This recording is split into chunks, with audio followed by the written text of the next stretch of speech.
Okay, Chapter 5. Magnetized Lockdown. Yavu was on the floor. It was a very busy night. He was daydreaming when a shot went past his head. It wasn't a bullet, it was a laser. Fan knelt down and froze. Magnetized lockdown, he said, and every dollar, chip, and card froze in mid-air.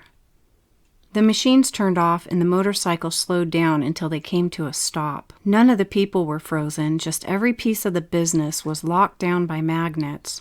Money floated in the air. He whizzed around to see where the shot came from, and the crowd dispersed and ran for the exits, except for those that were winning. They hid under the tables for when the action resumed and they could collect. Fan ducked as more shots were fired at him. He rolled and pressed a button on his watch, which put a clear body shield around him. He pressed another button on his watch, and he was given an invisible circular shield for his left arm. He pulled an object from his side, pushed it, and it grew and transformed into a huge laser gun. Fan's gun was the coolest thing ever seen. He charged it up and went after his attacker. People scrambled out of the exits.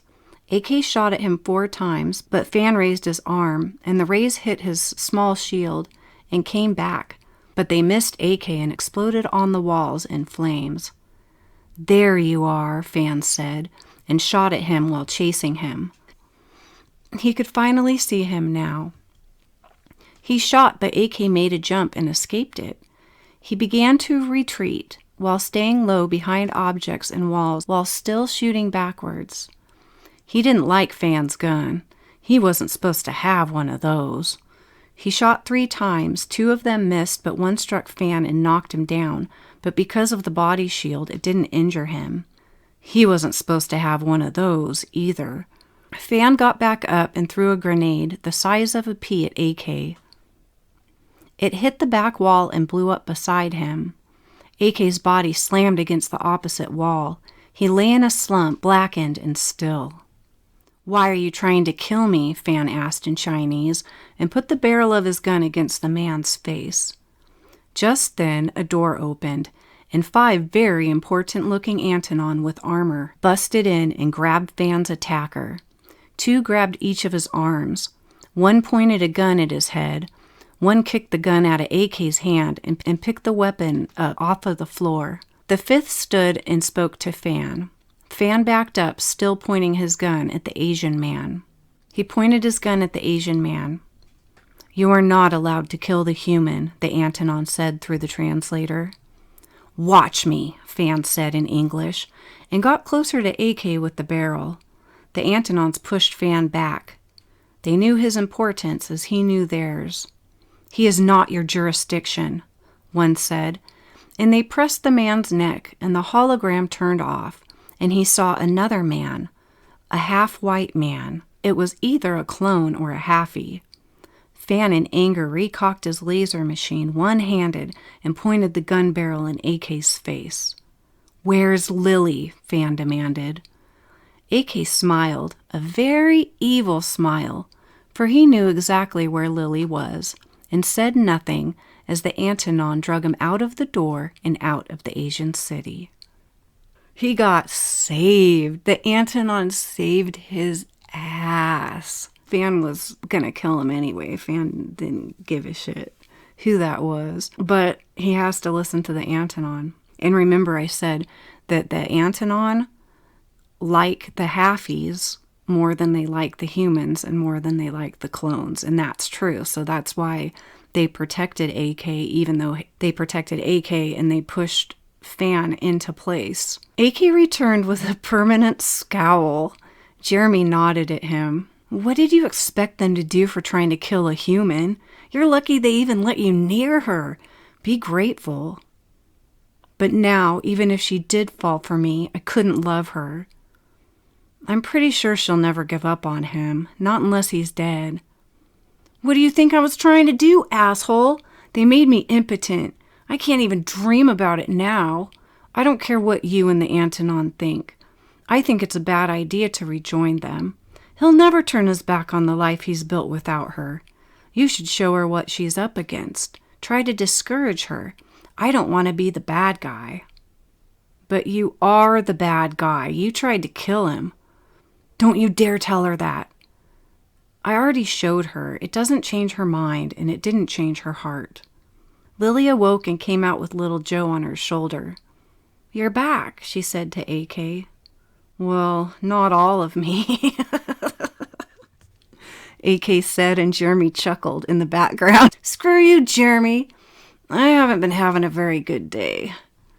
Did you get your energy back? Jeremy asked, and then looked over at AK. The Antonon drained her. Oh, and I bet they loved it too, AK frowned. Don't be sad, Lily said, making little Joe talk. Hold him, AK, he's soft. I'm a guy, Lily. So? Jeremy held out his hand, and Lily smiled happily and gave him little Joe. He swiftly put him on his shoulder backwards like Lily did and turned his head back to the screens and continued working. AK grimaced and rolled his eyes. He didn't like the cute reaction it gave Lily. Want to watch a movie? She asked AK, and he cheered right up. Sure, my mission is canceled anyway. Jeremy? She asked. No, I have a ton of homework. I'm just getting started. Well then, Lily, would you like some wine? Would I? Jeremy looked over his shoulder at AK. Don't drink and drive, Jeremy said, and AK mouthed the words, fuck you, back at him. Jeremy smiled wide. This book is funny. The only thing that makes this book funny is AK. Halfway through the movie, Jeremy buzzed Lily. You have a phone call. Fan? She asked and opened her door. But AK snatched the phone from him. Who's this? What the hell do you clones want with her anyway? She's not your jurisdiction. I don't know John Asting. John! Lily shouted. Let me talk to him. Jeremy nodded, and AK gave her the phone. Lily went into her room and closed the door. John! Hello, Lily, are you all right? Yeah, they did many tests on me, but Fan's alive, John. He's here and alive. That's good, but they won't ever let you see him, Lily. Be glad he lives. You're not even human, Lily. You have their blood. That's bad, and it's not Antonon. Why? They're treating me well other than not letting me see him. It's trouble, Lily. More trouble. Forget about him. If you try to see him, you will die. If you try to escape, you will die. Just do whatever they want and don't resist. Save your life. I have to go. Okay, John, call me again. Goodbye, Lily. Goodbye, John. She came out of her room and gave the phone to Jeremy. What the hell did the clone have to say? He's the one that found me and brought me here. He was just checking on me. He sounded distressed, though. I'm worried. Why? He said I'm not a halfie. You're not a halfie? That's bad news. He also said I'm not an Antonon. Oh, no, Jeremy said. What? They're going to come and take you forever, and even Alejandro can't stop them.